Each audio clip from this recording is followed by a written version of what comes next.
Greetings to all in the precious and mighty name of our Lord and Savior Jesus Christ. ಎಲ್ಲರಿಗೂ ನಮ್ಮ ಕರ್ತನು ಶಕ್ತಿವಂತನಾದ ದೇವರ ಹೆಸರಿನಲ್ಲಿ ನಿಮ್ಮೆಲ್ಲರಿಗೂ ಸಾಯಂಕಾಲದ ವಂದನೆಗಳನ್ನು ನಾನು ತಿಳಿಸುವಂತನಾಗಿದ್ದೇನೆ. It's again a great privilege for me to be here and stand with the word of the Lord. ನಿಮ್ಮ ಇಲ್ಲಿ ನಿಲ್ಲುವಂತ ಒಂದು ಅವಕಾಶ, ದೇವರ ವಾಕ್ಯದೊಂದಿಗೆ ನಿಲ್ಲುವಂತ ಒಂದು ಅವಕಾಶ ದೇವರು ಕೊಟ್ಟಿದ್ದಕ್ಕಾಗಿ ನಾನು ದೇವರಿಗೆ always I count whenever I get the privilege to take the word of God. It's a great privilege in my life.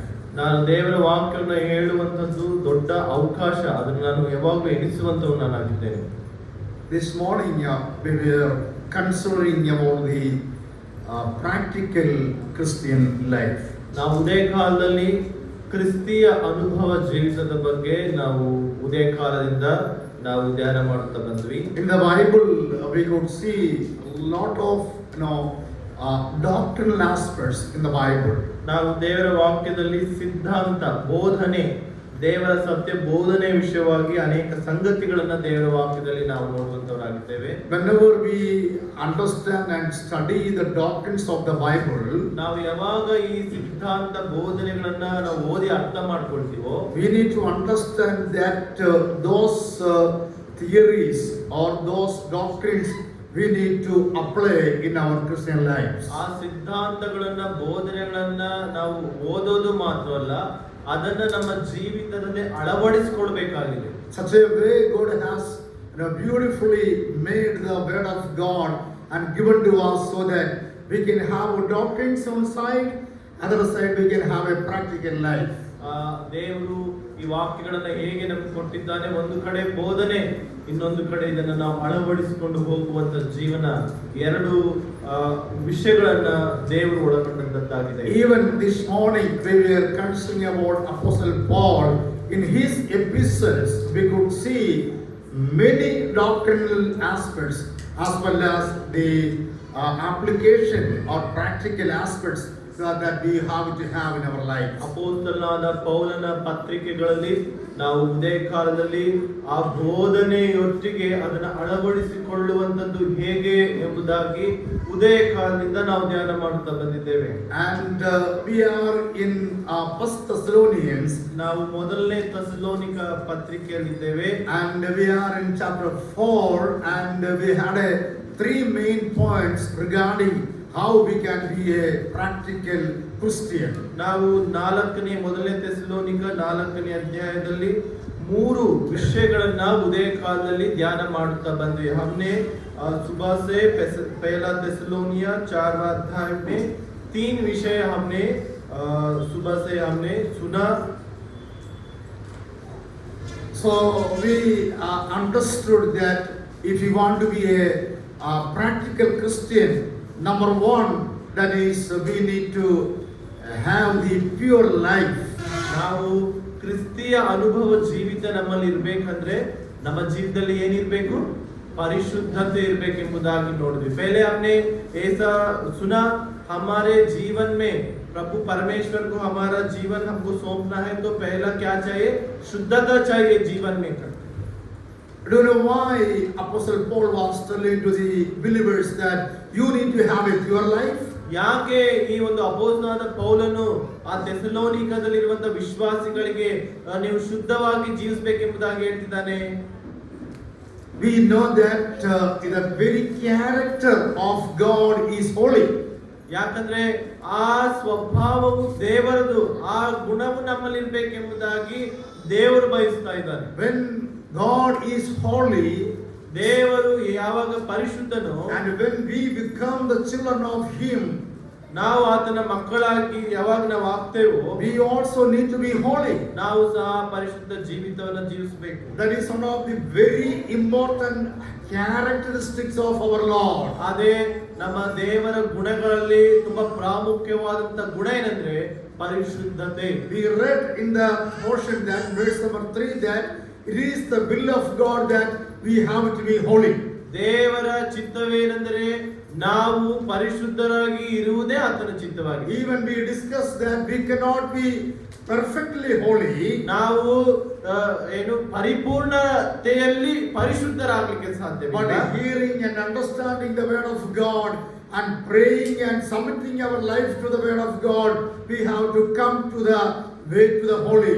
ನಾವು ಪ್ರಾರ್ಥನೆ ಮಾಡುತ್ತಾ ದೇವರ ವಾಕ್ಯವನ್ನು ಓದುತ್ತಾ ದೇವರ ದಿನ ದಿನ ಪರಿಶುದ್ಧತೆ ಕಡೆಗೆ ನಾವು ಸಾಗಬೇಕು. So practical Christian life, when I say that I am a Christian, when you say that you are a Christian, you need to have pure life in our lives. ನಾವು ಯೇಸು ಕ್ರಿಸ್ತನ ಮಕ್ಕಳು ಕ್ರೈಸ್ತರು ಎಂಬುದಾಗಿ ಹೇಳಬೇಕಾದ್ರೆ ನಮ್ಮ ಜೀವಿತದಲ್ಲಿ ಪರಿಶುದ್ಧತೆಯು ಎಂಬ ಅಭ್ಯಾಸ ದಿನನಿತ್ಯವೂ ನಡೀತಾ ಇರಬೇಕಾಗಿದೆ. And even the same chapter 4 of 1 Thessalonians, the second point we could see that was, if you want to be a practical Christian, you need to love one another. ನಾವು ಎರಡನೇ ಅಂಶ ಕಲಿತಾ ಬಂದ್ವಿ. ಕ್ರಿಸ್ತಿಯ ಅನುಭವ ಜೀವಿತದಲ್ಲಿ ದೇವರಿಗೆ ಮೆಚ್ಚುಗೆಯಾಗಿ ಜೀವಿಸಬೇಕಂದ್ರೆ ಎರಡನೇದಾಗಿ ನಾವು ಪ್ರೀತಿ ಉಳ್ಳವರಾಗಿರಬೇಕು, ಒಬ್ಬರನ್ನೊಬ್ಬರು ಪ್ರೀತಿಸಬೇಕೆಂಬುದಾಗಿ ನಾವು ಕಲಿತಾ And ಬಂದ್ವಿ. we could understand that love is one of the very foundational subject in the word of the Lord. ನಾವು ಕಲಿತಾ ಬಂದ್ವಿ. ಪ್ರೀತಿಯು ಕ್ರೈಸ್ತತ್ವಕ್ಕೆ ಅದು ಬುನಾದಿಯಾಗಿದೆ ಎಂಬುದಾಗಿ ನಾವು ಕಲಿಯುತ್ತಾ ಬಂದ್ವಿ. If there is no love, there is no Christ and there is no Christian. ನಾವು ಪ್ರೀತಿ ಇಲ್ಲ ಅಂದ್ರೆ ಅಲ್ಲಿ ಕ್ರೈಸ್ತನಿಲ್ಲ, ಅಲ್ಲಿ ಕ್ರೈಸ್ತತ್ವವೇ ಇಲ್ಲ. That should be the foundational aspects and understanding of our lives. ಆ ಪ್ರೀತಿಯು ನಮ್ಮ ಜೀವನದ ಬುನಾದಿ, ಅದು ನಮಗೆ ತುಂಬಾ ಪ್ರಾಮುಖ್ಯವಾದ ಸಂಗತಿ ನಮ್ಮ ಜೀವಿತಗಳಲ್ಲಿ ಅದಾಗಿದೆ. Apostle Paul was admonishing and also challenging to the believers of Thessalonica that you have to love one another. ಅಲ್ಲಿ ಪೌಲನು ಆ ಥೆಸಲೋನಿಕದಲ್ಲಿರುವ ಸಭೆಗೆ ಹೇಳ್ತಿದ್ದಾನೆ, ನೀವು ಪ್ರೀತಿಯಲ್ಲಿ ಬೆಳೆಯಬೇಕು, ಅಭಿವೃದ್ಧಿಯನ್ನು ಹೊಂದಬೇಕೆಂಬುದಾಗಿ ಅಲ್ಲಿ ಬರೀತಾ ಇದ್ದಾನೆ. In the assembly we need to have love one another. ಈ ಸಭೆಯಲ್ಲಿ ಒಬ್ಬರನ್ನೊಬ್ಬರು ಪ್ರೀತಿ ಇರಬೇಕು. In the houses, in our family life, we need to have one another. ಕುಟುಂಬದಲ್ಲಿ ಒಬ್ಬರ ಮೇಲೆ ಒಬ್ಬರಿಗೆ ಪ್ರೀತಿ ಇರಬೇಕು. And even when we are outside the society also we need to love one another. ನಾವು ಸಮಾಜದಲ್ಲಿ ಇರಬೇಕಾದ್ರೆ ಒಬ್ಬರನ್ನೊಬ್ಬರು ಪ್ರೀತಿಸುವಂತ ಹಂಗಿನಲ್ಲಿ ನಾವು So ಇದ್ದೇವೆ. now one another is the second principle when we think about the practical Christian life. ನಾವು ಪ್ರೀತಿಯು ಅದು ಕ್ರೈಸ್ತತ್ವದ ಎರಡನೇ ಬುನಾದಿ, ಅದು ನಾವು ಕ್ರಿಸ್ತಿಯ ಅನುಭವ ಜೀವಿತದಲ್ಲಿ ಅದನ್ನ And the third point that we could see last session that ಮೂರನೇ ವಿಷಯ ನಾವು ಕೊನೆ ಸೆಷನ್ ಅಲ್ಲಿ ಧ್ಯಾನ ಮಾಡುತ್ತಾ and ಇದ್ವಿ. we understood that the third one is be quiet sometime. ಅಲ್ಲಿ ನಾವು ನೋಡುತ್ತೇವೆ, ಸುಮ್ಮಗಿರು ಎಂಬುದಾಗಿ, ಶಾಂತವಾಗಿರು, ಪ್ರಶಾಂತವಾಗಿರು ಎಂಬುದಾಗಿ ನಾವು ಧ್ಯಾನ ಮಾಡುತ್ತಾ If ಬಂದಿವಿ. we want to have a spiritual growth in our life, ನಮ್ಮಲ್ಲಿ ಆತ್ಮೀಯ ಬೆಳವಣಿಗೆ ನಾವು ಕಾಣಬೇಕಂದ್ರೆ we should not put our head into any other things. ನಾವು ಬೇರೆಯವರ ವಿಷಯಗಳಲ್ಲಿ ತಲೆ ಹಾಕಬಾರದು ಎಂಬುದಾಗಿ ನಾವು ನೋಡ್ತಾ ಬಂದ್ವಿ. The place where you need to speak, you have to speak. ನಾವು ಯಾವ ವಿಷಯದಲ್ಲಿ ಮಾತಾಡ್ಬೇಕೋ ಆ ವಿಷಯದಲ್ಲಿ ತಲೆ ಹಾಕಬೇಕು, ಮಾತಾಡ್ಬೇಕು. If it is not necessary to speak, be silent and be quiet.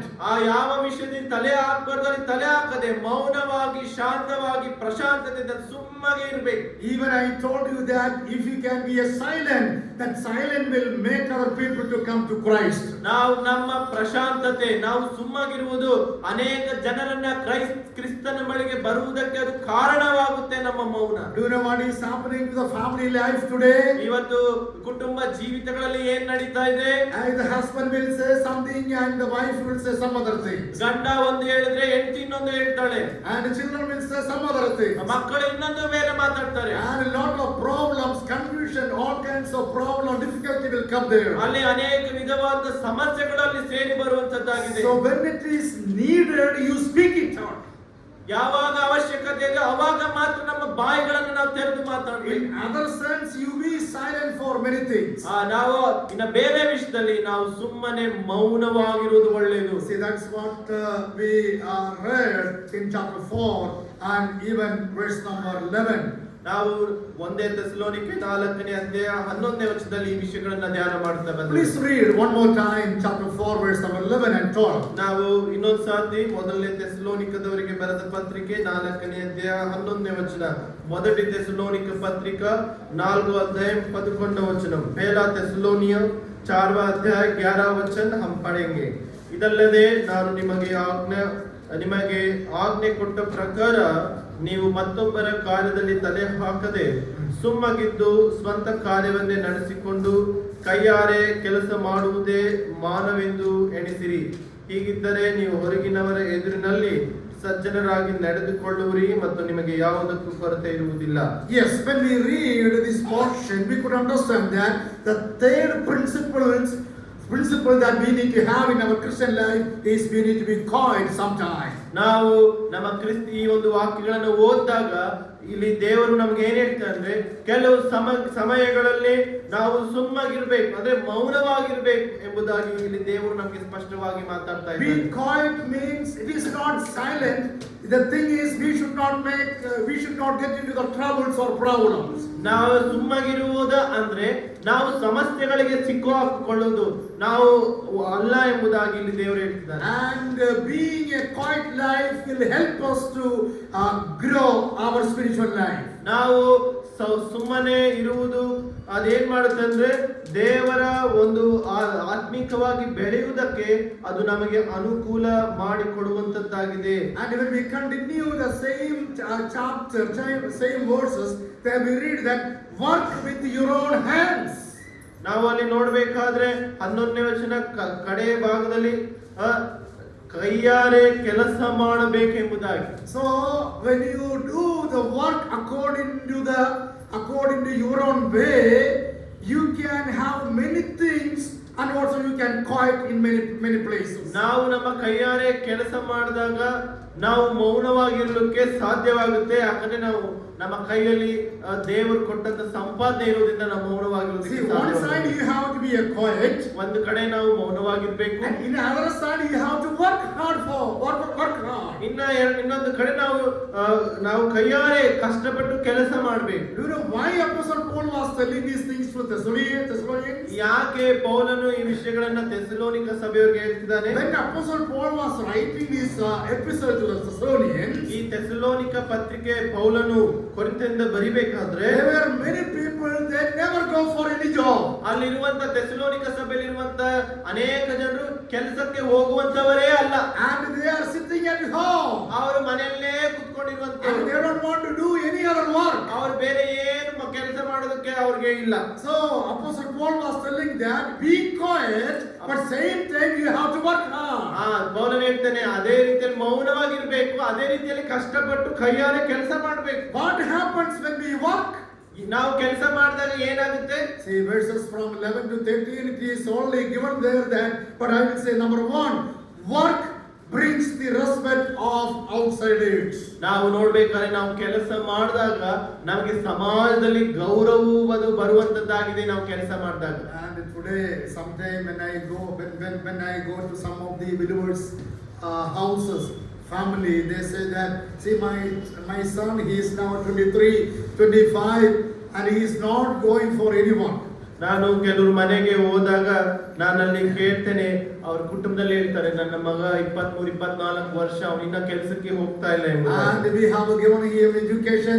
ನಾವು ಅವರಿಗೆ ಒಳ್ಳೆ ವಿದ್ಯಾಭ್ಯಾಸವನ್ನು ಕೊಟ್ಟಿದ್ದೇವೆ. And now he has a mobile, and with the mobile he is sitting there and doing the things like. ನನ್ನ ಮಗ ಇವಾಗ mobile ಅಲ್ಲಿ ಕುತ್ಕೊಂಡು ಸುಮ್ಮನೆ ಹಿಂಗೆ ಮಾಡ್ತಾ ಇದ್ದಾನೆ ಎಂಬುದಾಗಿ ಅನೇಕ ತಂದೆ ತಾಯಿ ಹೇಳುವುದನ್ನು ನಾನು even if I say or we say you go for work, he said no, I don't want to go.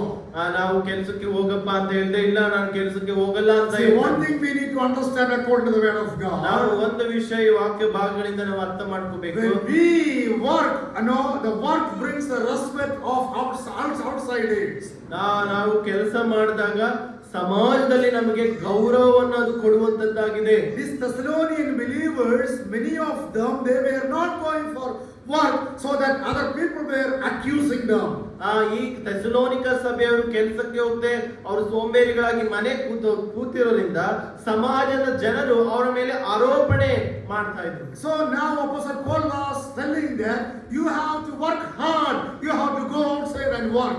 ಈಗ ಈ ಪೌಲನು ಹೇಳ್ತಿದ್ದಾನೆ ಥೆಸಲೋನಿಕದವರಿಗೆ ನೀವು ಕೈಯಾರೆ ಕಷ್ಟ ಪಡಬೇಕು. ಇಂಗ್ಲಿಷ್ ಅಲ್ಲಿ ಕಷ್ಟ, ವರ್ಕ್ ಹಾರ್ಡ್ ಅಂದ್ರೆ ಕಷ್ಟವನ್ನ ಪಡಬೇಕು. So what bring respect from other people? ಆ ಕೆಲಸವು ಸಮಾಜದಿಂದ ನಮಗೆ ಗೌರವವನ್ನು ಕೊಡುವಂತದ್ದಾಗಿದೆ. So I want to admonish you that if somebody is not doing any work, you work hard. Any work, you go and do it. That will give the respect. ನಾನು ನಿಮ್ಗೆ ಹೇಳೋದೇನೆಂದ್ರೆ ಇವತ್ತು ನೀವು ಆ ಕೆಲಸಕ್ಕೆ ಹೋಗ್ರಿ. ಕೆಲಸಕ್ಕೆ ಹೋಗೋದ್ರಿಂದ ದೇವರು ನಿಮಗೆ ಗೌರವವನ್ನ ಕೊಡುವಂತವನಾಗಿದ್ದಾನೆ. And some people they say that whenever we ask some question, why you are not going for work? ನಾವು ಕೆಲವರಿಗೆ ಕೇಳಿದಾಗ ಯಾಕೆ ನೀವು ಕೆಲಸಕ್ಕೆ ಹೋಗ್ತಿಲ್ಲ ಎಂಬುದಾಗಿ ನಾವು ಕೇಳಿದಾಗ, See, I studied computer, so I am not getting the same job. ನಾನು ಕಂಪ್ಯೂಟರ್ ಓದಿದ್ದೀನಿ, ಅದೇ ಕೆಲಸ ನನಗೆ ಸಿಗ್ತಿಲ್ಲ, ಅದಕ್ಕೆ ನಾನು ಕೆಲಸಕ್ಕೆ ಹೋಗ್ತಾ ಇಲ್ಲ. And then other people say that I did this one, so I am not getting that one, therefore I am not going for that. ನನಗೆ ಬೇರೆ ನಾನು ಏನೋ ಓದಿದೆ, ಆ ಕೆಲಸ ನನಗೆ ಸಿಗ್ತಿಲ್ಲ, ಅದಕ್ಕೆ ನಾನು ಕೆಲಸಕ್ಕೆ ಹೋಗ್ತಾ ಇಲ್ಲ. See, one thing is very important. See, we are here in this world. It is our responsibility to go and work. ನಮ್ಮ ಈ ಜೀವಿತದಲ್ಲಿ ದೇವರು ನಮ್ಗೆ ಕೊಟ್ಟಂತ ಜವಾಬ್ದಾರಿ ಏನಂದ್ರೆ, ನಾವು ಹೊರಗೆ ಹೋಗಿ ಸಮಾಜದಲ್ಲಿ ಕಷ್ಟಪಟ್ಟು ನಾವು ಕೆಲಸ ಮಾಡಬೇಕು. ಇದು ದೇವರು ನಮ್ಗೆ ಕೊಟ್ಟಂತ ಒಂದು ಜವಾಬ್ದಾರಿಯಾಗಿದೆ. All the works are equally important. ಎಲ್ಲ ಕೆಲಸಗಳು ದೇವರು ಒಂದೇ ಗೌರವವನ್ನು ಅದಕ್ಕೆ ಕೊಡುವಂತವನಾಗಿದ್ದಾನೆ. Even small work or big work or official work or any other work outside in the land or anything, all are very important. ನೀವು ಹೊಲದಲ್ಲಿ ಕೆಲಸ ಮಾಡ್ತಿರೋ, ಕೂಲಿ ಕೆಲಸ ಮಾಡ್ತಿರೋ, ಆಫೀಸಲ್ಲಿ ಕೆಲಸ ಮಾಡ್ತಿರೋ, ವ್ಯಾಪಾರ ಮಾಡ್ತಿರೋ, ದೇವರಿಗೆ ಎಲ್ಲವೂ ಸಮಾನವಾಗಿದೆ. And all the works will bring the respect to our lives. ಈ ಎಲ್ಲ ಕೆಲಸಗಳು ನಮಗೆ ಸಮಾಜದಲ್ಲಿ ದೇವರಿದ್ರ ಮುಖಾಂತರ ಗೌರವವನ್ನು ಕೊಡುವಂತವನಾಗಿದ್ದಾನೆ. And if I am not doing, if I am not working, people would say that this man is a lazy man. ನಾವು ಕೆಲಸ ಮಾಡಲಿಲ್ಲ ಅಂದ್ರೆ ಸಮಾಜ ಏನ್ ಹೇಳುತ್ತೆ ಅಂದ್ರೆ, ಈತನು ಸೋಂಬೇರಿ ವ್ಯಕ್ತಿ ಎಂಬುದಾಗಿ ಸಮಾಜವು ನಮ್ಮನ್ನು ಆ ರೀತಿಯಾಗಿ ಗುರುತಿಸುವಂತದ್ದಾಗಿದೆ. I am basically evangelist. ನಾನು ಒಬ್ಬ ಸುವಾರ್ತಿಕನು, ನಾನು If I am not going for ministry and sitting in my home, ನಾನು ಸುವಾರ್ತೆ ಸೇವೆಗೆ ನಾನು ಹೋಗದೆ ಮನೆಯಲ್ಲಿ ಕುತ್ಕೊಳ್ಳೋದಾದ್ರೆ, I should not do that one. ನಾನು ಆ ರೀತಿಯಾಗಿ ಮಾಡಬಾರ್ದು. ಮನೆಯಲ್ಲಿ ಕುತ್ಕೊಳ್ಳೋಕೆ If I do like this, ನಾನು ಆ ರೀತಿಯಾಗಿ ಮಾಡಿದ್ರೆ what others will say? ಬೇರೆಯವರು ಏನ್ ಹೇಳ್ತಾರೆ? This fellow is telling he is evangelist.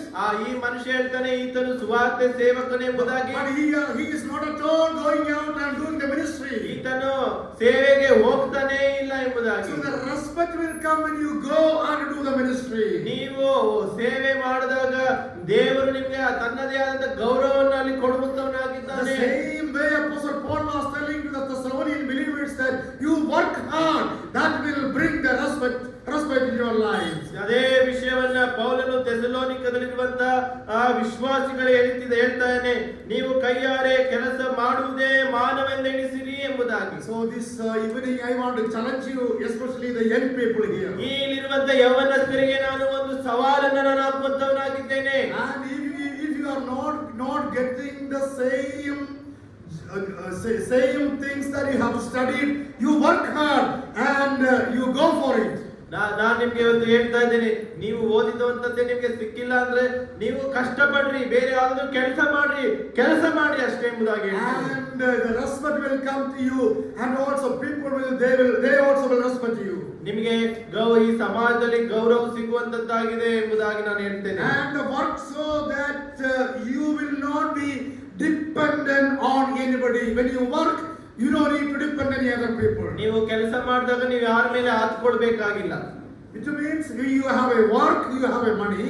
ನೀವು ಕೆಲಸ ಮಾಡಿದಾಗ ನಿಮ್ಮ ಸಂಪಾದನೆ ನಿಮ್ಮ ಕೈಲಿ ಇರುತ್ತೆ. And you don't need to depend upon your parents. ನೀವು ನಿಮ್ಮ ತಂದೆ ತಾಯಿ ಮೇಲೆ ಆತ್ಕೊಳ್ಳೋದಕ್ಕೆ ನೀವು ಸಾಧ್ಯವಿಲ್ಲ. And when your parents are getting old, ನಿಮ್ಮ ತಂದೆ ತಾಯಿಗಳು ಅವರು ವೃದ್ಧಾಪ್ಯಕ್ಕೆ ಹೋಗ್ಬೇಕಾದ್ರೆ, it is your responsibility, it is my responsibility, the young man's responsibility to help them. ನಮ್ಮ ತಂದೆ ತಾಯಿಗಳನ್ನು ನೋಡಿಕೊಳ್ಳುವಂತ ಜವಾಬ್ದಾರಿ ನಮ್ಮದು ಆಗಿದೆ. So such a way we have to work hard. ಆ ರೀತಿಯಾಗಿ ನಾವು ಕಷ್ಟಪಟ್ಟು ನಮ್ಮ ತಂದೆ ತಾಯಿಗಳನ್ನ ನೋಡ್ಕೊಳ್ಬೇಕು, ಸಮಾಜದಲ್ಲಿ ಗೌರವವನ್ನು ಸಂಪಾದನೆ ಮಾಡಬೇಕು. So these are the two things Apostle Paul was telling to the Thessalonians. ಈ ಎರಡು ವಿಷಯಗಳು ಪೌಲನು ಥೆಸಲೋನಿಕದಲ್ಲಿರುವಂತ ವಿಶ್ವಾಸಿಗಳೇ ಅದನ್ನು ತಿಳಿಸುವಂತವನಾಗಿದ್ದಾನೆ. Be quiet and same time work hard. ನೀವು ಮೌನವಾಗಿರ್ರಿ, ಅದೇ ರೀತಿಯಲ್ಲಿ ಕಷ್ಟಪಡ್ರಿ. And it doesn't mean that don't do anything, do something for the ministry, for the glory of God. ಅಲ್ಲಿ ನೀವು ಇಲ್ಲಿ ಏನ್ ಹೇಳ್ತಾನೆ, ಬರೀ ಕೆಲಸ ಅಂದ್ರೆ ನೀವು ಕರ್ತನಿಗಾಗಿ ಏನಾದ್ರೂ ಮಾಡ್ರಿ ಎಂಬುದಾಗಿ ಇಲ್ಲಿ ತಿಳಿಸೋದನ್ನು ನಾವು ನೋಡ್ತೇವೆ. And the fourth thing that we could see in this chapter is, हमने पढ़ा अभी पहला थिस्सलुनीय 4वां अध्याय में, और जैसी हमने तुम्हें ज्ञान दी है वैसा ही चुपचाप रहना है. पहले इधर परमेश्वर थिस्सलुनियों को विश्वास को बता रहा है, हमको चुप के रहना है, दूसरे के काम में हमको हम नहीं फंसना है, हमको मौन से रहना है, हमको. और क्या बोल रहा है 12 वचन में, अपने आप हाथ से काम करना है. इस दुनिया में हम जब काम करेंगे, हम इस दुनिया में हमको इज्जत मिलेगा. प्रभु मसीह बोल रहे हैं हमको मेहनत करना है, तब मसीह हमको इस दुनिया में कौन सा तो काम हमको करना है. हमको चुप के नहीं रहना है. किधर चुप के रहना है?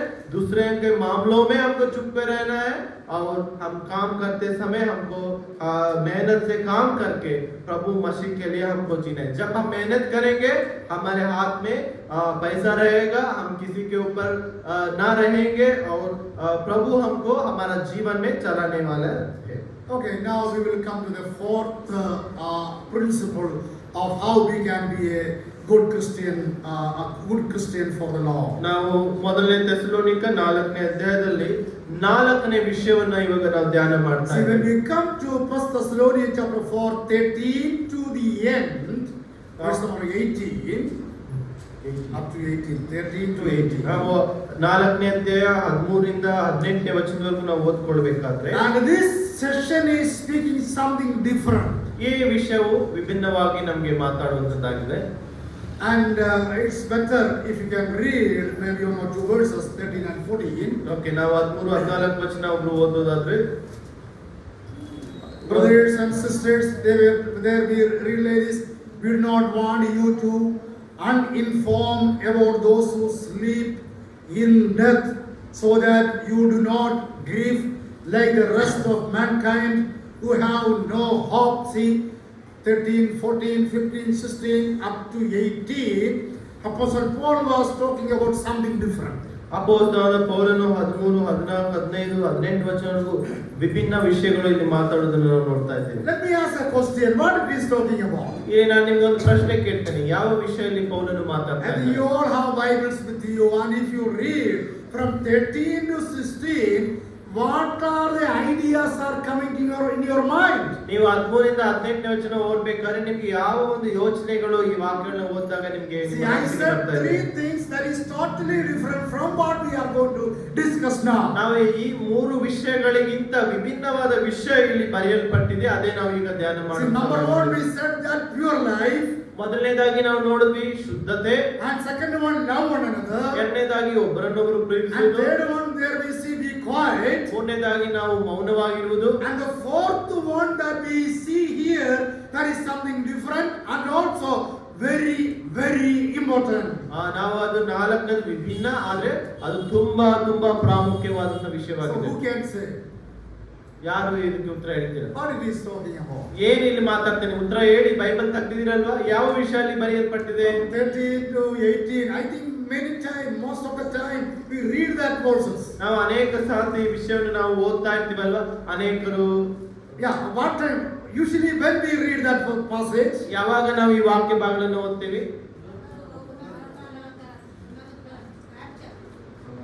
ಯಾವಾಗ ಈ ವಾಕ್ಯ ಭಾಗ ಓದ್ತೀವಿ? Sister is telling about rapture. yeah, rapture, that's good, yeah. ಯಾವಾಗ ಈ ವಾಕ್ಯ ಭಾಗಗಳನ್ನು ಓದ್ತೀವಿ?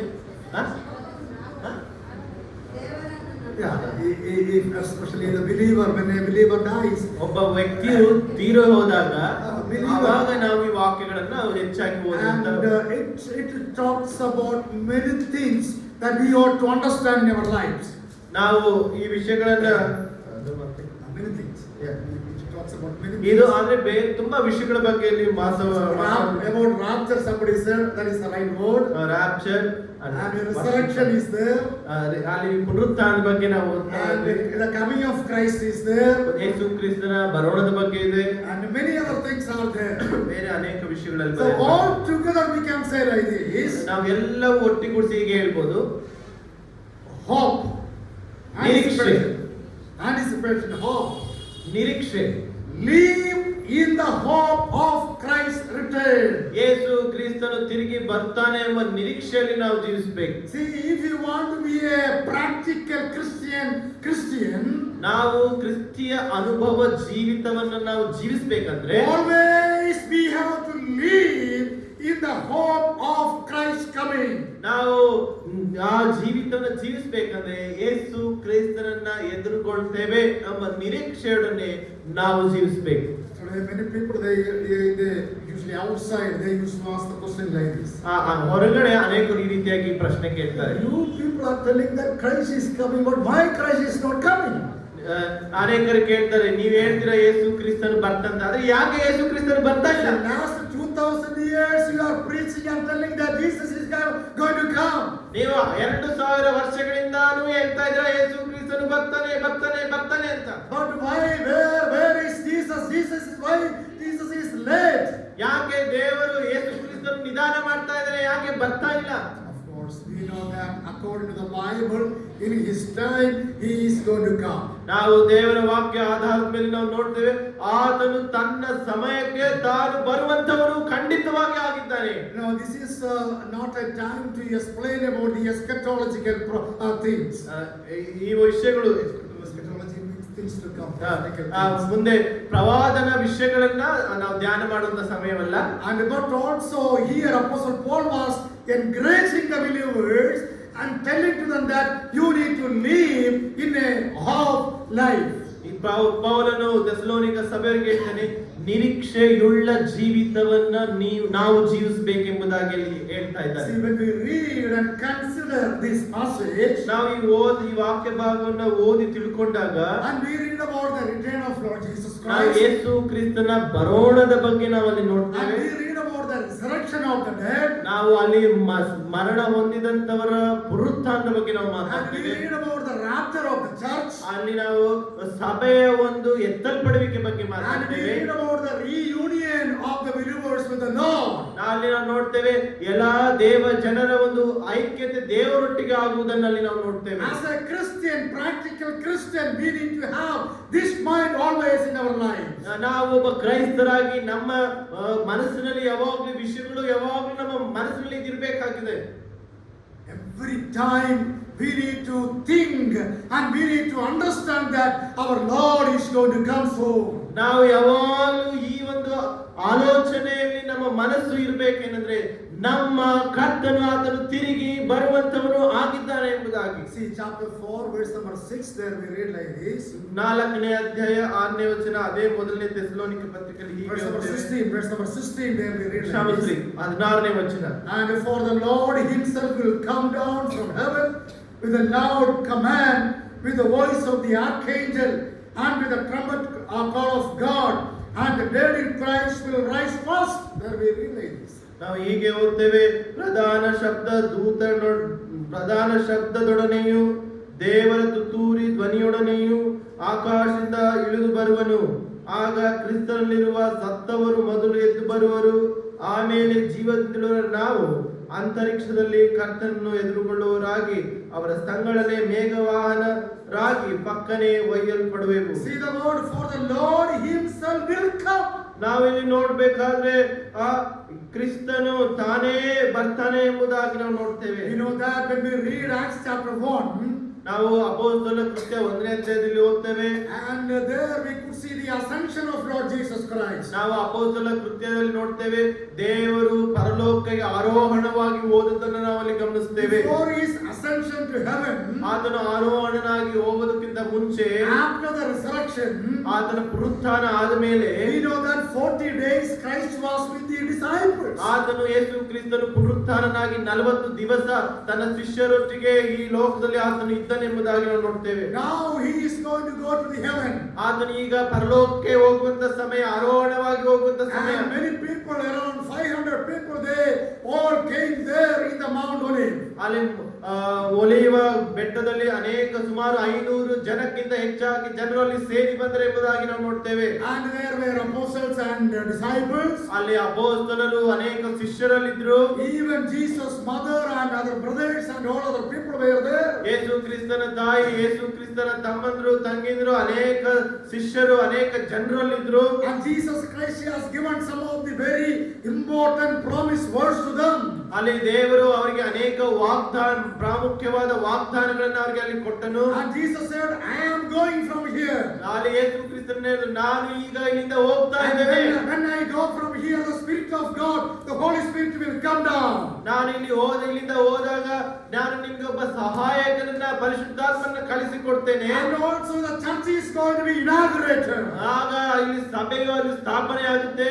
And you are going to be the witness to me in different places. ನೀವು ನನಗೆ ಅನೇಕ ಕಡೆಗಳಲ್ಲಿ ನನಗಾಗಿ ಸಾಕ್ಷಿಗಳಾಗಿರುವರು ಎಂಬುದಾಗಿ. After this all is promise and commandments, ಈ ಎಲ್ಲಾ ವಾಗ್ದಾನಗಳು, ಎಲ್ಲಾ ಆಜ್ಞೆಗಳ ಆದ ನಂತರ and Jesus went up to heaven.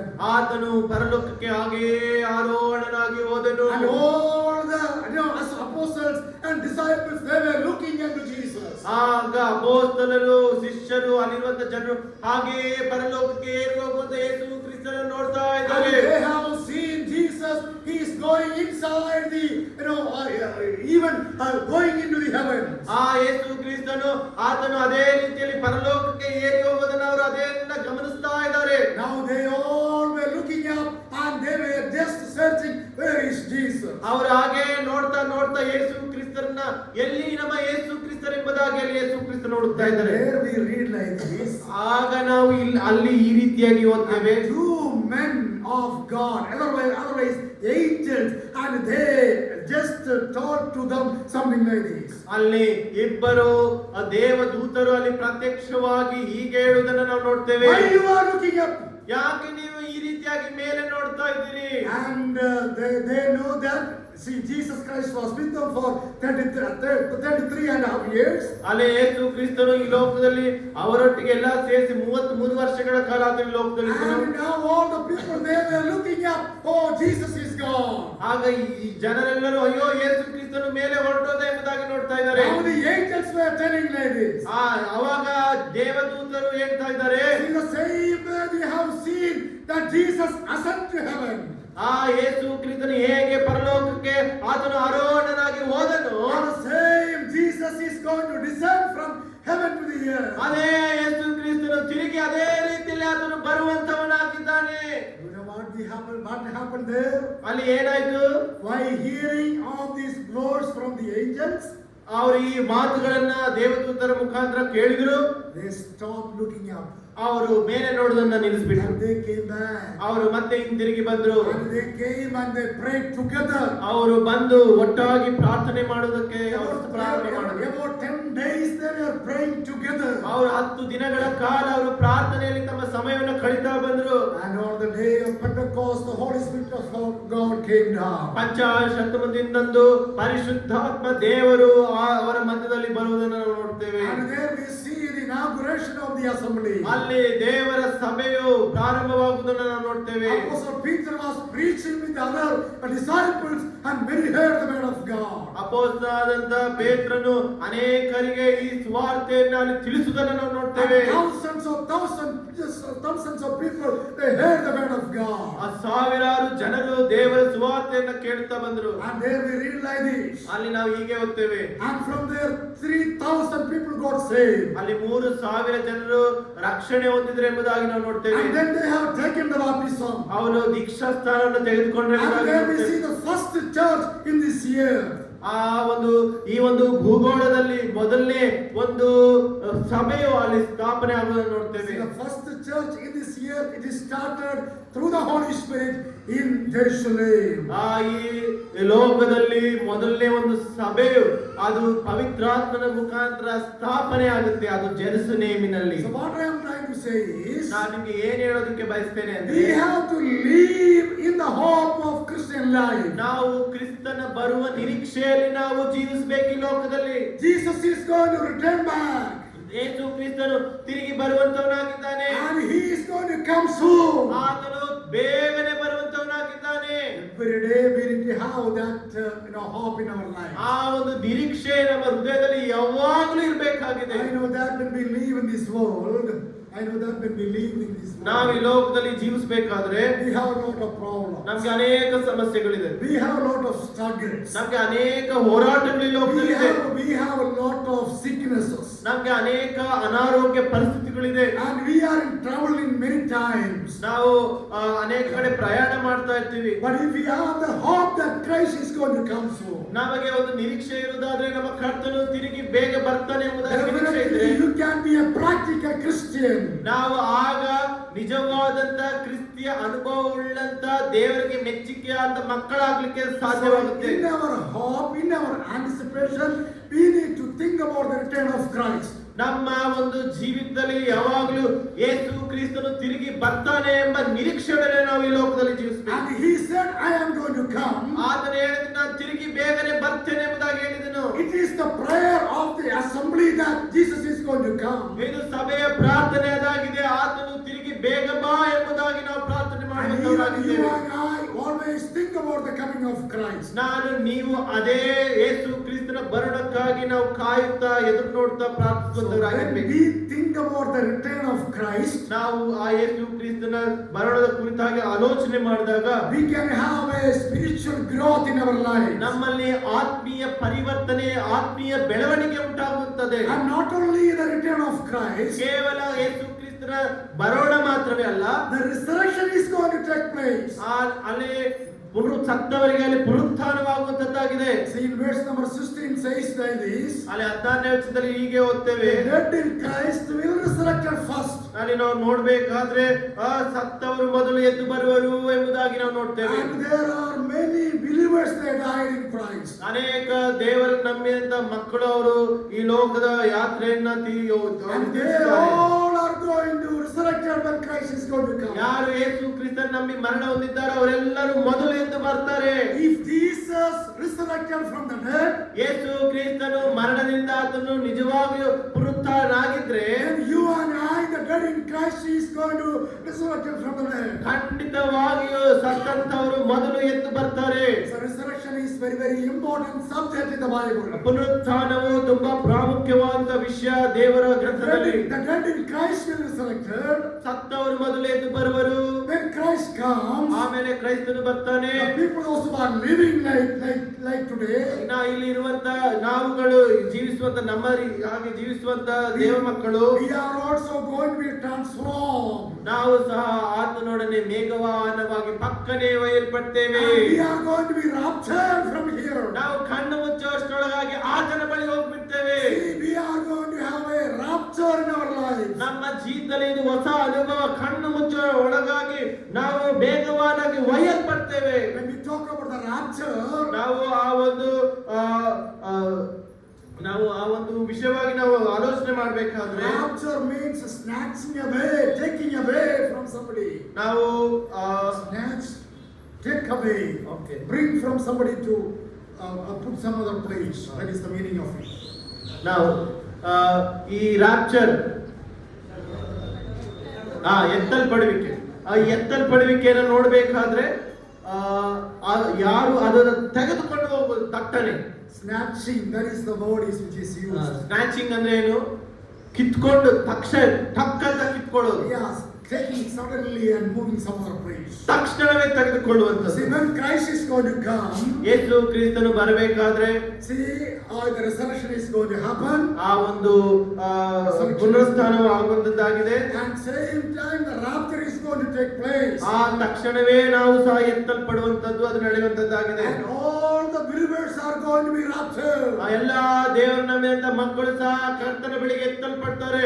If you are a believer, ನೀವು ನಿಜವಾದ ವಿಶ್ವಾಸಿಯಾಗಿದ್ರೆ, if you are accepted Lord Jesus Christ ನೀವು as your Savior, ನಿಜವಾಗಿಯೂ ಯೇಸು ಕ್ರಿಸ್ತನ ಸ್ವಂತ ರಕ್ಷಕನನ್ನಾಗಿ ಅಂಗೀಕರಿಸಿದ್ರೆ we are going to rapture. ನೀವು ಎತ್ತಲ್ಪಡ್ತೀರಾ. And we are going to go with the Lord. ನಾವು ಯೇಸು ಕ್ರಿಸ್ತನಿಗೆ ಪರಲೋಕಕ್ಕೆ ಒಯ್ಯಲ್ಪಡುವಂತವರಾಗಿದ್ದೇವೆ. And also reunion is going to happen. ಅಲ್ಲಿ ದೊಡ್ಡ ಒಂದು ಸಮೂಹ ದೇವ ಮಕ್ಕಳ ಒಂದು ಅನ್ಯೋನ್ಯತೆಗೆ ನಾವು The ಸೇರುವಂತವರಾಗಿದ್ದೇವೆ. resurrected people are there. ಅಲ್ಲಿ ನಾವು ಪುನರುತ್ಥಾನ ಹೊಂದಿದಂತ ದೇವಜನರಿದ್ದಾರೆ. And the raptured people are there. The church is there. ಅಲ್ಲಿ ಸಭೆಯು ಎತ್ತಲ್ಪಟ್ಟ ಸಭೆಯೂ ಇದೆ.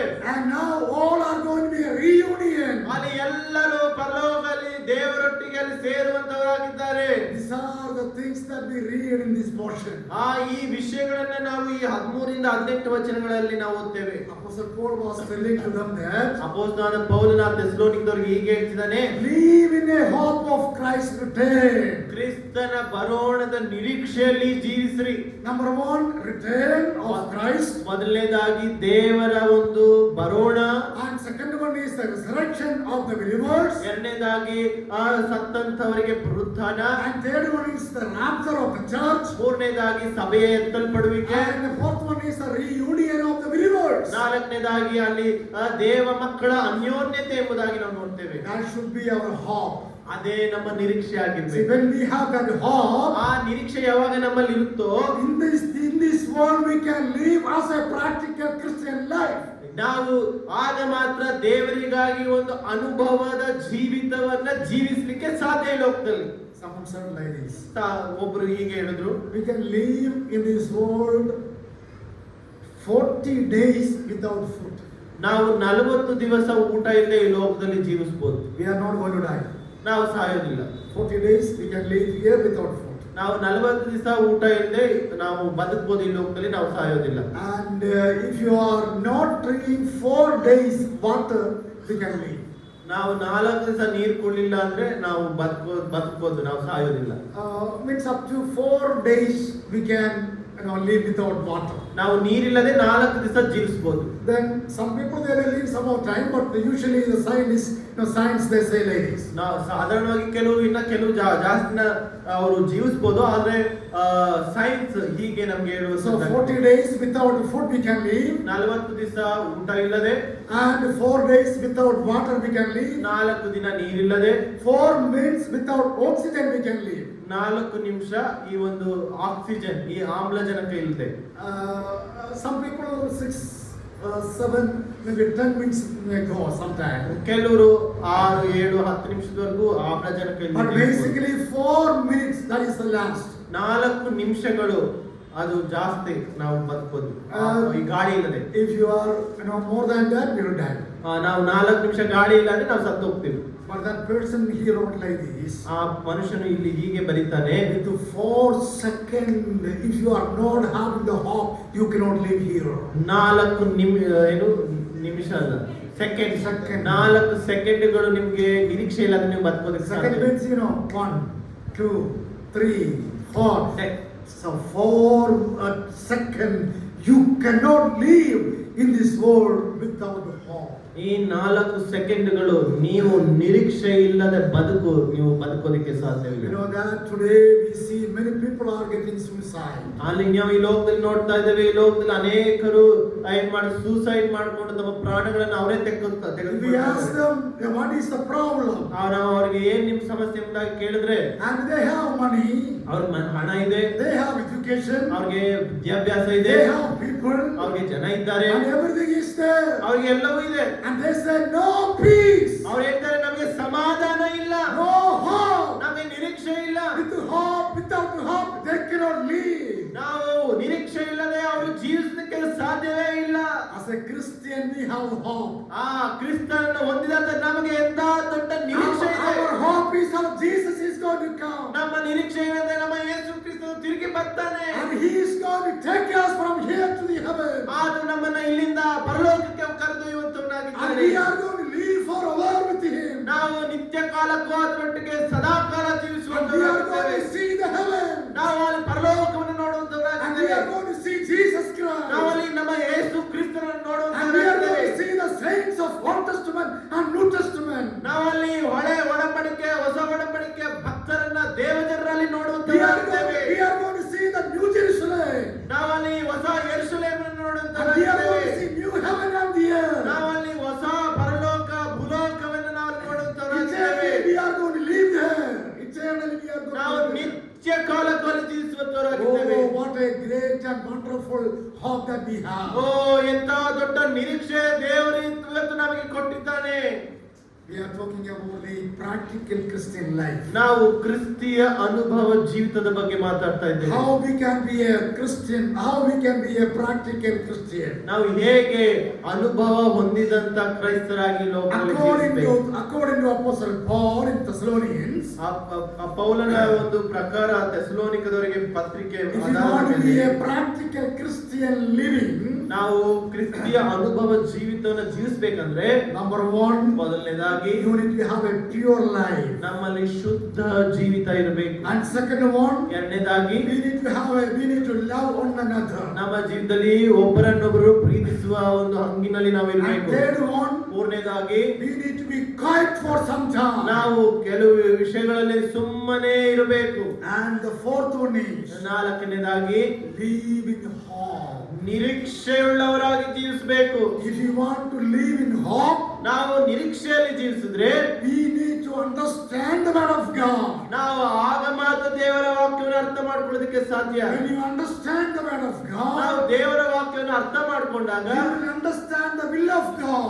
ಆಗ ದೇವರ ಚಿತ್ತವೇನೆಂಬುದಾಗಿ ನಾವು ತಿಳ್ಕೊಳ್ತೇವೆ. And when you understand the will of God, ನಾವು ಯಾವಾಗ ದೇವರ ಚಿತ್ತವನ್ನ ತಿಳ್ಕೊಳ್ತೇವೋ we can live according to the ways of God. ನಾವು ಆಗ ದೇವರ ಒಂದು ಆತನ ಚಿತ್ತಾನುಸಾರ ಆತನ ಹಾಕಿದ ಮಾರ್ಗಾನುಸಾರವಾಗಿ ನಾವು ನಡೆದಕ್ಕೆ ಸಾಧ್ಯ. Practical Christian life is very important. ಕ್ರಿಸ್ತ ಅನುಭವ ಉಳ್ಳಂತ ಕ್ರಿಸ್ತಿಯ ಜೀವಿತ ತುಂಬಾ ಪ್ರಾಮುಖ್ಯವಾಗಿದೆ. If a Christian is not having practical, ಒಬ್ಬ ಕ್ರೈಸ್ತನು ಆತನ ಜೀವಿತದಲ್ಲಿ ಯಾವ ಒಂದು ಈ ಒಂದು ಕಾರ್ಯಗಳನ್ನ ಮಾಡದೆ ಹೋದ್ರೆ is not a Christian. ಅವನು ಕ್ರೈಸ್ತನೇ ಅಲ್ಲ. Is not a Christian. ಅವನು ಕ್ರೈಸ್ತನೇ ಅಲ್ಲ. If I am telling that I am a Christian, ನಾನು ಕ್ರೈಸ್ತನೆಂಬುದಾಗಿ ಹೇಳ್ಬೇಕಾದ್ರೆ means I am a believer. When I say Christian, many people they use the word Christian, believer in Christ. ಅನೇಕರು Christian ಎಂಬುದಾಗಿ ಹೇಳಿದ್ರೆ ನಾವು ವಿಶ್ವಾಸಿಗಳು ಎಂಬುದಾಗಿ ನೋಡ್ಬೇಕಾದ್ರೆ And if I am a Christian, if I am a believer, ನಾವೊಬ್ಬ ವಿಶ್ವಾಸಿಯಾಗಿದ್ರೆ I should have a practical life. ನನ್ನ ಜೀವಿತದಲ್ಲಿ ಈ ಕ್ರಿಸ್ತನನ್ನು ಹೊಂದಿದಂತ ಅನುಭವಗಳು ಈ ಕಾರ್ಯಗಳನ್ನು ನಾನು ಮಾಡಬೇಕು, ಮಾಡುತ್ತಾ ಇರಬೇಕು. And that practical life should bring other people to Christ. ಈ ನನ್ನ ಅನುಭವಗಳು, ನನ್ನ ಕಾರ್ಯಗಳು, ನನ್ನ ಕೆಲಸಗಳು ಇತರರನ್ನ ಕ್ರಿಸ್ತನ ಬಳಿಗೆ ತರಬೇಕು. Today, do you know what is happening into the assemblies? ಇವತ್ತು ಸಭೆಗಳಲ್ಲಿ ಏನ್ ನಡೀತದೆ ನಮಗೆ ಗೊತ್ತಿಲ್ಲ. Their head is very big. ಅವರ ತಲೆಯೇ ತುಂಬಾ ದೊಡ್ಡದು. Head is so big. ಅವರ ತಲೆಯೇ ದೊಡ್ಡದು. I'm not talking about the physical head. ನಾನು ಈ ಒಂದು ನಮ್ಮ ಒಂದು ಶಾರೀರಿಕ ತಲೆ ಬಗ್ಗೆ ನಾನು ಮಾತಾಡ್ತಿಲ್ಲ. I know they know everything. ಅವರು ಈ ಸಭೆಗಳಲ್ಲಿ ಏನ್ ಗೊತ್ತಾ, ಅವ್ರಿಗೆ ಎಲ್ಲವೂ ಗೊತ್ತು. They know theology. ಅವ್ರಿಗೆ ಏನು Theology. ದೈವಶಾಸ್ತ್ರ ಗೊತ್ತು. They know Christ coming. ಅವರು ಯೇಸು ಕ್ರಿಸ್ತನ ಬರೋಣ ಗೊತ್ತು. They know Bible. ಅವರು ಬೈಬಲ್ They ಸಂಪೂರ್ಣವಾಗಿ read everything. ಅವರು ಎಲ್ಲ ಓದ್ತಾರೆ. They pray every time. ಯಾವಾಗಲೂ ಪ್ರಾರ್ಥನೆ ಮಾಡ್ತಾರೆ. And they think that they give money to the Lord. ಅವರು ಅನ್ಕೊಳ್ತಾರೆ ನಾವು ದೇವರಿಗೆ ಎಲ್ಲ ಹಣ ಎಲ್ಲವನ್ನು ಕೊಡ್ತೇವೆ. And their head is very big. They know everything. ನಾವು ತಲೆ ತುಂಬಾ ದೊಡ್ಡದು, ನಮ್ಗೆಲ್ಲ ಗೊತ್ತು. Head is very important. ತಲೆ ತುಂಬಾ ಪ್ರಾಮುಖ್ಯ. See, with the head itself we cannot live. ನಾವು ತಲೆ ಇಲ್ಲದೆ ನಾವು ಜೀವಿಸೋದಕ್ಕೆ ಸಾಧ್ಯವಿಲ್ಲ. With the head we have to live. ನಾವು ತಲೆ ಇಟ್ಕೊಂಡೇ ಲೋಕದಲ್ಲಿ ಜೀವಿಸೋದಕ್ಕೆ ಸಾಧ್ಯ. But after the head, the heart is very important. ತಲೆ ಆದಮೇಲೆ ಹೃದಯವು ತುಂಬಾ ಪ್ರಾಮುಖ್ಯ. What we know in our head, ನಾವು ಏನು ನಮ್ಮ ತಲೆಯಲ್ಲಿ ಗೊತ್ತೋ it has to come to our hearts. ಈ ತಲೆಯಲ್ಲಿ ಗೊತ್ತಿರುವುದು ಹೃದಯಕ್ಕೆ ಬರಬೇಕು. And it has to work in our hearts. ಆ ಒಂದು ಈ ತಿಳಿದಂತ ಕಾರ್ಯಗಳು ಹೃದಯದಲ್ಲಿ ಕಾರ್ಯ ಮಾಡಬೇಕು. Bible says, taste and see what the Lord is good. ರುಚಿ ನೋಡಿ ತಿಳಿದುಕೊಂಡೆ ಯೆಹೋವನು ಉತ್ತಮನೆಂದು ಎಂಬುದಾಗಿ. And if you are not tasting what you are having, ನಾವು tasting if you are not tasting what you are having. ನಾವು ಇರುವಂತದ್ದು ನಾವು ರುಚಿ ನೋಡಲೇ ಇಲ್ಲ ಅಂದ್ರೆ, Example, apple you are having but you are not tasting. ನಮ್ಮ ಕೈಯಲ್ಲಿ ಆಪಲ್ ಇದೆ ಅದನ್ನು ರುಚಿ ನೋಡಲಿಲ್ಲ ಅಂದ್ರೆ Then how you will know what kind of taste it is there? ಮತ್ತೆ ಹೇಗೆ ನಿಮಗೆ ಗೊತ್ತಾಗುತ್ತೆ ಅದು ಯಾವ ರುಚಿ ಹೊಂದಿದೆ ಎಂಬುದಾಗಿ? So apple is there, when I taste then I will know, this much sweetness, this is the taste of that apple. ಈ ಆಪಲ್ ತಿಂದಾಗ ಇದು ಇಷ್ಟು ಸಿಹಿಯಾಗಿದೆ, ಇಷ್ಟು ರುಚಿಕರವಾಗಿದೆ ಎಂಬುದಾಗಿ ತಿಂದಾಗ ಮಾತ್ರನೇ ಅದು ಗೊತ್ತಾಗುವಂತದ್ದಾಗಿದೆ. In the head everything is there. ನಮ್ಮ ತಲೆಗಳಲ್ಲಿ ಎಲ್ಲವೂ ಇದೆ. But most of the time what is happening in our life, ಅನೇಕ ದಿನಗಳಲ್ಲಿ ನಮ್ಮ ಹೃದಯ ನಮ್ಮ ಜೀವಿತದಲ್ಲಿ ಏನ್ ನಡೀತಾ ಇದೆ ಅಂದ್ರೆ we are not experiencing what we know. ನಾವು ಏನು ತಿಳಿದಿದ್ದೇವೋ ಅದನ್ನ ನಾವು ಅನುಭವಿಸ್ತಾ ಇಲ್ಲ. Not tasting what we know. ನಾವು ಅದನ್ನ ರುಚಿ ನೋಡ್ತಾ ಇಲ್ಲ. We know Jesus. ನಾವು ಯೇಸು ಕ್ರಿಸ್ತನ ನಮಗೆ ಗೊತ್ತು. Are we tasting Jesus in our life? ನಾವು ಆ ಯೇಸು ಕ್ರಿಸ್ತನ ನಮ್ಮ ಜೀವಿತದಲ್ಲಿ ರುಚಿ ನೋಡ್ತಾ ಇದ್ದೀವಾ? Are we really applying the principles of the word of God in our life? ನಾವು ನಿಜವಾಗ್ಲೂ ಆ ಯೇಸು ಕ್ರಿಸ್ತನು ಹೇಳಿದಂತ ಆ ವಿಷಯಗಳನ್ನು ನಮ್ಮ ಜೀವಿತದಲ್ಲಿ ಅಳವಡಿಸಿಕೊಳ್ತಾ ಇದ್ದೀವಾ? Tasting is very important. ರುಚಿ ನೋಡುವಂತದ್ದು ಪ್ರಾಮುಖ್ಯವಾಗಿದೆ. Understanding is very important. ತಿಳ್ಕೊಳ್ಳುವುದು ತಿಳುವಳಿಕೆಯು ತುಂಬಾ ಪ್ರಾಮುಖ್ಯವಾಗಿದೆ. And also one more thing is very important. ಇನ್ನೊಂದು ವಿಷಯವು ತುಂಬಾ ಪ್ರಾಮುಖ್ಯ. Not only head, ಕೇವಲ ತಲೆ ಮಾತ್ರವೇ ಅಲ್ಲ, not only heart, ಕೇವಲ ಹೃದಯವೇ ಅಲ್ಲ, but also hands is very important. ಅದೇ ರೀತಿಯಲ್ಲಿ ಈ ಎರಡು ಕೈಗಳು ಸಹ ಪ್ರಾಮುಖ್ಯ. I know everything ನನಗೆ ಎಲ್ಲ ಗೊತ್ತು, and I am experienced everything. ನಾ ಎಲ್ಲವನ್ನ ರುಚಿ ನೋಡಿ ಅನುಭವಿಸ್ತಾ ಇದ್ದೀನಿ. But if I am not giving what I know and experience, ನನಗೆ ಏನಿದೆ ಅದು ಕೊಡದೆ ಹೋದ್ರೆ then what is the use of knowing and experiencing that thing? ಏನು ಪ್ರಯೋಜನ? ನಾವು ತಿಳ್ಕೊಂಡು ರುಚಿ ನೋಡಿ ಅದನ್ನ ಮಾಡದೆ ಹೋದ್ರೆ ಕೊಡದೆ ಹೋದ್ರೆ ಏನು ಪ್ರಯೋಜನ? So 3 head, heart and hands, these three things should work together. ಮೂರು ಹೆಚ್ಚು ಏನು? Head, heart, hand. ಈ ಮೂರು ಸಂಗತಿಗಳು ನಮ್ಮ ಜೀವಿತದಲ್ಲಿ ಕೆಲಸ ಮಾಡಬೇಕು. ತಲೆ, ಹೃದಯ, ಕೈಗಳು ಈ ಮೂರು ನಮ್ಮ ಜೀವಿತದಲ್ಲಿ ಕೆಲಸ ಮಾಡಿದ್ರೆ ಮಾತ್ರವೇ ದೇವರಿಗೆ ನಮ್ಮ ಜೀವಿತಗಳ ಮುಖಾಂತರ ಮಹಿಮೆ ಉಂಟಾಗುತ್ತೆ. Here Apostle Paul was emphasizing, admonishing to the Thessalonians. ಇಲ್ಲಿ ಆ ವಿಷಯಗಳನ್ನ ಪೌಲನು ಅದನ್ನು ಒತ್ತಾಯವಾಗಿ ಅಲ್ಲಿ ಅವರಿಗೆ ತಿಳಿಸ್ತಾ ಇದ್ದಾನೆ. And he was telling that how can you live to please God? ನೀವು ಹೇಗೆ ದೇವರಿಗೆ ಮೆಚ್ಚುಗೆಯಾಗಿ ಜೀವಿಸಬೇಕೆಂಬುದಾಗಿ ಇಲ್ಲಿ ಹೇಳ್ತಿದ್ದಾನೆ. Or how you can be a spiritual person? ನೀವು ಹೇಗೆ ದೇವರನ್ನ ಮೆಚ್ಚಿಸಬೇಕು, ಇಲ್ಲ ಆತ್ಮಿಕವಾಗಿ ದೇವರನ್ನ ಹೇಗೆ ನೀವು ಬೆಳಿಬಹುದು ಎಂಬುದಾಗಿ ಇಲ್ಲಿ ಬರೀತಾ ಇದ್ದಾರೆ. Or he was telling that how you can be a practical Christian. ಹೀಗೆ ಸಹ ಹೇಳ್ತಾರೆ ನೀವು ಹೇಗೆ ಅನುಭವ ಹೊಂದಿದ ಕ್ರಿಸ್ತಿಯ ಜೀವಿತವನ್ನು ಜೀವಿಸಬಹುದು ಎಂಬುದಾಗಿ. Number 1, ಮೊದಲನೇದಾಗಿ ಎಲ್ಲರೂ ಹೇಳಿ, you need to have a pure life. ಏನು? ಮೊದಲನೇದಾಗಿ ಪರಿಶುದ್ಧ ಜೀವಿತ. That is very important. ಅದು ತುಂಬಾ ಪ್ರಾಮುಖ್ಯವಾದದ್ದು. And second one, ಎರಡನೇದು we have to love one another. ಒಬ್ಬರನ್ನೊಬ್ಬರು ಪ್ರೀತಿಸುವಂತದ್ದು. Number 3, ಮೂರನೇದು be quiet. Somewhere quiet. ನಾವು ಮೌನವಾಗಿರುವಂತದ್ದು. Don't put our head in every places. ನಾವು ಅನೇಕ ಕಡೆ ನಮ್ಮ ತಲೆಯನ್ನ ಮೂಗನ್ನ ತೂರಿಸೋದು ಬೇಕಾಗಿಲ್ಲ. And when you need to speak, you speak it. ನಮಗೆ ಮಾತಾಡಬೇಕಾದ್ರೆ ಅಲ್ಲಿ ಮಾತಾಡಬೇಕು. When you want to be silent, be silent. ನಾವು ಮೌನವಾಗಿರುವ ಕಡೆ ಮೌನವಾಗಿರ್ಬೇಕು. And the fourth thing is very, very important. ನಾಲ್ಕನೇ ವಿಷಯ ತುಂಬಾ ಪ್ರಾಮುಖ್ಯವಾದದ್ದು. Live in the hope of Christ's return. ನಾವು ಕ್ರಿಸ್ತನ ಬರೋಣದ ನಿರೀಕ್ಷೆಯಲ್ಲಿ ಜೀವಿಸಬೇಕು. And if you have these 4 things, 4 principles in our life, ಈ 4 ವಿಷಯಗಳು, ಈ ಸಂಗತಿಗಳು ನಮ್ಮ ಜೀವಿತದಲ್ಲಿ ನಾವು ಅಳವಡಿಸಿಕೊಂಡ್ರೆ, not just keeping these 4 points in our head, ಕೇವಲ 4 ವಿಷಯ ನಮ್ಮ ತಲೆಯಲ್ಲಿ ಇಟ್ಕೊಳ್ಳೋದು ಮಾತ್ರ ಅಲ್ಲ, not only just experiencing you yourself, ಕೇವಲ ನಾವು ಅದನ್ನ ಮಾತ್ರ ನಮ್ಮ ಹೃದಯದಲ್ಲಿ ಅನುಭವಿಸೋದಲ್ಲ, but also when you put these things into practice. ಈ 4 ವಿಷಯಗಳನ್ನು ನಾವು ಏನು ಕಾರ್ಯಗತವಾಗಿ ನಾವು ತಂದಾಗ, then we can be the practical Christian person. ನಾವು ಆಗ ಮಾತ್ರ ಅನುಭವ ಹೊಂದಿದ ಕ್ರಿಸ್ತಿಯ ಜೀವಿತವನ್ನ ಅನುಭವಿಸಲಿಕ್ಕೆ ಸಾಧ್ಯ. Practical believer you can be. ಆಗ ನಾವು ಅನುಭವ ಹೊಂದಿದ ಕ್ರೈಸ್ತರಾಗೋದಕ್ಕೆ ಸಾಧ್ಯ. You know who is the example? ಯಾರು ಅದಕ್ಕೆ ಮಾದರಿ? Our Lord Jesus Christ. ನಮ್ಮ ಕರ್ತನಾದ ಯೇಸು ಕ್ರಿಸ್ತನೇ ಅದಕ್ಕೆ ಮಾದರಿ. And we see all this focus and we see in Jesus Christ. ಈ ಎಲ್ಲ ವಿಷಯಗಳನ್ನ ನಾವು ನಮ್ಮ ಕರ್ತನಾದ ಯೇಸು ಕ್ರಿಸ್ತನಲ್ಲಿ ನಾವು ನೋಡುವಂತವರಾಗಿದ್ದೇವೆ. Jesus we see pure life. ಯೇಸು ಕ್ರಿಸ್ತನಲ್ಲಿ ಶುದ್ಧ ಜೀವಿತವನ್ನು ನಾವು ನೋಡ್ತಾ ಇದ್ದೇವೆ. He asked the audience. He asked the audience. ಆತನು ಆ ಎಲ್ಲ ಅಲ್ಲಿರುವಂತ ಜನಗಳಿಗೆ ಕೇಳ್ದ, Is there anybody can come and tell me my sin? Is there any sin in me? ನಿಮ್ಮಲ್ಲಿ ಯಾವನೇ ಆದ್ರೂ ನನ್ನಲ್ಲಿ ಪಾಪ ತೋರಿಸಕ್ಕೆ ಸಿದ್ಧನಿದ್ದಾನೋ? Nobody could come. ಯಾರು ಬರಲಿಕ್ಕೆ ಸಾಧ್ಯವೇ ಆಗಲಿಲ್ಲ. He knew not sin. ಆತನು ಪಾಪವೇ ಅರಿವೇ ಇಲ್ಲದಂತ ದೇವರು ಆತನು. He cannot do sin. ಆತನು ಪಾಪವನ್ನ ಮಾಡೋದಕ್ಕೆ ಸಾಧ್ಯವೇ ಇಲ್ಲ. The impeccability of sin, impeccability of Christ is a theological word. Impeccability we see in Jesus Christ. Cannot do sin because he is God. ಆತನು ಎಲ್ಲಾದಲ್ಲಿ ಸಂಪೂರ್ಣನಾದಂಥವನು. And we see in him pure life. ಆತನಲ್ಲಿ ಶುದ್ಧ ಜೀವಿತ ನೋಡ್ತಾ ಇದ್ದೀವಿ. And we see the second principle also in Jesus Christ. ಎರಡನೇ ಒಂದು ವಿಷಯಗಳನ್ನು ಸಹ ಕ್ರಿಸ್ತನಲ್ಲಿ ನೋಡ್ತಾ ಇದ್ದೀವಿ. And he loved one another. ಆತನು ಒಬ್ಬರನ್ನೊಬ್ಬರು ಪ್ರೀತಿ ಮಾಡ, ಆತನು ಈ ಲೋಕವನ್ನೆಲ್ಲರನ್ನ ಪ್ರೀತಿ ಮಾಡಿದ. That is the reason he came from heaven. ಅದಕ್ಕಾಗಿ ಆತನು ಈ ಪರಲೋಕವನ್ನು ಬಿಟ್ಟು ಈ ಲೋಕಕ್ಕೆ ಬಂದ. God sent his only begotten son. ತಂದೆಯಾದ ದೇವರು ತನ್ನ ಪ್ರಿಯ ಕುಮಾರನಾದ ಯೇಸು ಕ್ರಿಸ್ತ ಒಬ್ಬನೇ ಮಗನಾದ ಯೇಸು ಕ್ರಿಸ್ತ ನಮಗಾಗಿ ಕೊಟ್ಟನು. And he came like you and I. ಆತನು ನಿಮ್ಮ ಹಾಗೆ ನಮ್ಮ ಹಾಗೆ ಈ ಲೋಕಕ್ಕೆ ಬಂದನು. It is because of the love. ಯಾಕಂದ್ರೆ ಆತನು ನಮ್ಮನ್ನ ಪ್ರೀತಿ ಮಾಡಿದ. That love is a unique love. ಅದು ವಿಭಿನ್ನವಾದ ವಿಶೇಷವಾದಂತಹ ಪ್ರೀತಿ. And not only that. ಕೇವಲ ಅದು ಮಾತ್ರವಲ್ಲ, In Jesus we see many times he was quiet. ಯೇಸು ಕ್ರಿಸ್ತನು ಅನೇಕ ಸ್ಥಳಗಳಲ್ಲಿ ಮೌನವಾಗಿದ್ದನು.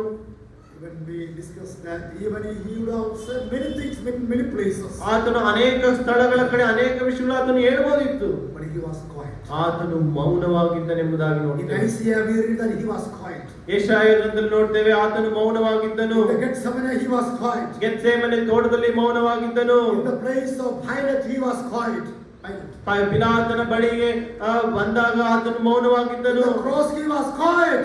ಕಲ್ವಾರಿ ಶಿಲುಬೆಯಲ್ಲಿ ಮೌನವಾಗಿದ್ದನು. And many places he was quiet. ಅನೇಕ ಸ್ಥಳಗಳಲ್ಲಿ ಆತನು ಮೌನವಾಗಿದ್ದನು. He said many things in many places. ಆದ್ರೆ ಅನೇಕ ಕಡೆ ಆತನು ಅನೇಕ ವಿಷಯಗಳನ್ನ ಮಾತಾಡಿದ್ದನು. But he did not say whatever that he wants to say. ಆತನು ಏನ್ ಬೇಕೋ ಮಾತಾಡ್ಬೇಕಂತ ಮಾತಾಡ್ಲಿಲ್ಲ ಎಲ್ಲಾ ಸ್ಥಳಗಳಲ್ಲಿ. Only what God wants him to say he said. ದೇವರು ತನಗೆ ಏನು ಹೇಳ್ಬೇಕೋ ಅದನ್ನೇ ಆತನು ಅಲ್ಲಿ ಮಾತಾಡ್ದ. And he was quiet. ಆತನು ಮೌನವಾಗಿದ್ದ. And he is the example for you and I. ಆತನೇ ನಮಗೆ ಮಾದರಿಯಾಗಿದ್ದಾನೆ. And same Jesus is going to come. ಅದೇ ಯೇಸು ಕ್ರಿಸ್ತನು ತಿರುಗಿ ಪರಲೋಕದಿಂದ ಬರಲಿಕ್ಕಿದ್ದಾನೆ. We don't know when he is going to come. ನಮಗೆ ಗೊತ್ತಿಲ್ಲ ಆತನು ಯಾವಾಗ ಬರ್ತಾನೆ. But Bible says ಆದ್ರೆ ದೇವರ ವಾಕ್ಯ ಹೇಳುತ್ತೆ he is going to come soon. ಆತನು ಶೀಘ್ರವಾಗಿ ಬರ್ತಾನೆ. And we don't know when he is going to come. ಆತನು ಯಾವಾಗ ಬರ್ತಾನೆ ನಮಗೆ ಗೊತ್ತಿಲ್ಲ. But if we have that hope, anticipation in our lives, ನಾವು ಆ ನಿರೀಕ್ಷೆ ಆ ಬಯಕೆ ಉಳ್ಳವರು ನಮ್ಮ ಜೀವಿತದಲ್ಲಿ ಆಗಿದ್ರೆ definitely we can live a practical Christian. ಖಂಡಿತವಾಗಿಯೂ ನಾವು ಆ ಕ್ರಿಸ್ತಿಯ ಅನುಭವ ಹೊಂದಿದ ಜೀವಿತನ ಜೀವಿತಕ್ಕೆ ಸಾಧ್ಯವಾಗುತ್ತದೆ. I'm going to stop here. ಇಲ್ಲಿಗೆ ನಾನು ಮುಗಿಸ್ತೇನೆ. Practical Christian life. ಕ್ರಿಸ್ತಿಯ ಅನುಭವ ಜೀವಿತ. Chapter 4 of 1 Thessalonians. ಮೊದಲನೇ ಥೆಸಲೋನಿಕ ಪತ್ರಿಕೆ 4ನೇ ಅಧ್ಯಾಯ. And what is our life?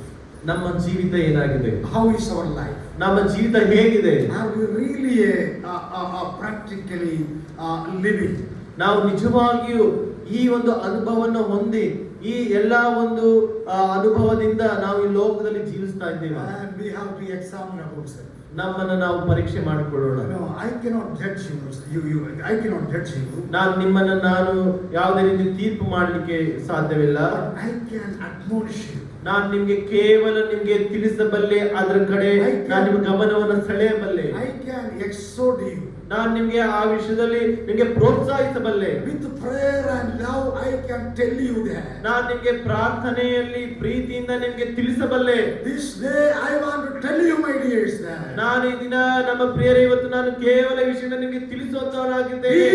be a practical Christian. ನೀವು ಅನುಭವ ಹೊಂದಿದ ಕ್ರಿಸ್ತಿಯ ಜೀವಿತವನ್ನ ಜೀವಿಸಿರಿ. When you be a practical Christian, ನೀವು ಯಾವಾಗ ಈ ಒಂದು ಅನುಭವ ಹೊಂದಿದ ಕ್ರೈಸ್ತರಾಗಿ ಜೀವಿಸ್ತೀರಾ, you don't need to tell gospel. You don't need to tell gospel.